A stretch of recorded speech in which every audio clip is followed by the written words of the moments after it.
guys, welcome to my vlog. So today I will show you the main product here of Sorsogon City, the pili nuts. And pili nuts, I will show you how it differs. We make it like a pili nut candies, different candies. So come with me and I will show you. But before that, what is this? We call it, what do you call this? Gabi, laing. So this is laing. So this is also a product here in Bicol. And look at it. So actually guys, this is how the shell look like. Okay, so you can see they made it like this. And Bicolano love chili. Yeah, this is chili. Green, red, and I love Sorsogon. Yeah. Ayan. So dito maraming variant. Ito. Pili kernel. So, sinabing pili kernel kasi buo siya. So, you can see the skin. Ayan. So, pwede natin isa.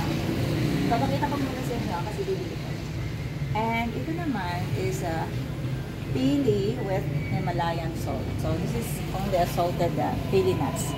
Ayan. Mukhang masarap. Masarap siya, di ba? Ito naman, skinless. Wow, skinless pili nuts. So, I don't know if may flavor to o wala.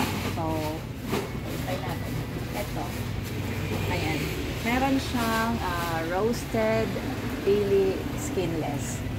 Meron din siyang, ano ito isa? Salted pili. Ayan. So, mamimili na lang kayo kung ano. So, ito siguro kunin natin. And this one, meron silang pili brittle. So, ang lasahan nito. Ito naman. Crispy pili. Ayan. So, ano bang mga pagkakaiba nito siya? You taste it and you will know it, diba? You taste it and you will know it. Ayan. May nakapack sila dito, guys. Pili brittle. Ayan. Meron din sila din ganito. Pili sugar, pili candies. Ayan. Ito, yung pagkakaiba niya. Kasi tingnan mo, yung sugar niya is parang pinatigas, pinabuo-buo. Samantalang ito is shiny. Ayan. So, yung pagkakaiba. Yung sugar na ginamit nila. Ayan. Meron din. Ito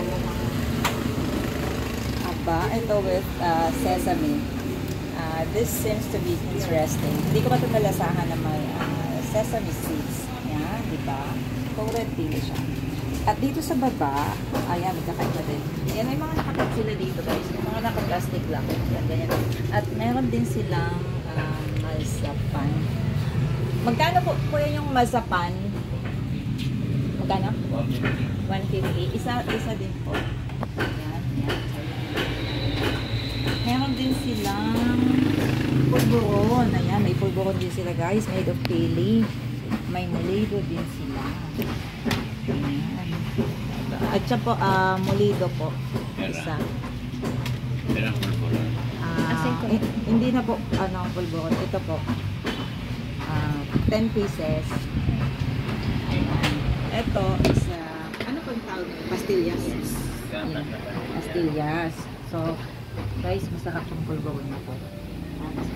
Meron din silang ganito. Pili tart. Ayan, tingnan nyo. Oh, pili tart. Wow. At saka may mga ano sila. Oh, tingnan nyo. Oh, mga pearly shells. Ayan. Pearly shells. Talaga ito ang dito. Meron kalamansi. Opo. Kalamansi concentrate. May ginger blue. Ayan. Oh, may coco jam. Kaya magkano po yung coco jam? 100 din na guys. Okay, 100. What is this? Kaya ano po ito? Ay, yema. Yema ito, babe. Oh, yema. Yema. Oh, diba? And these are nuts. And then, at, ayan, oh, may ano, konserba. Conserva. Oh, grabe. Masarap. At ito, nagkakapagla silang pili pack. At meron silang mga native packs. I love Sorsogon. Harap ka mama kain.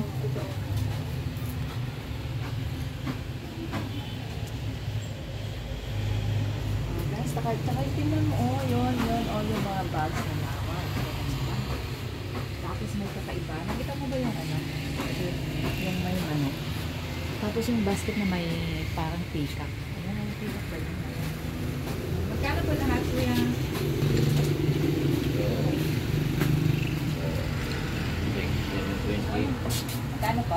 720. Tapos, ito ulit. Ay, ayan.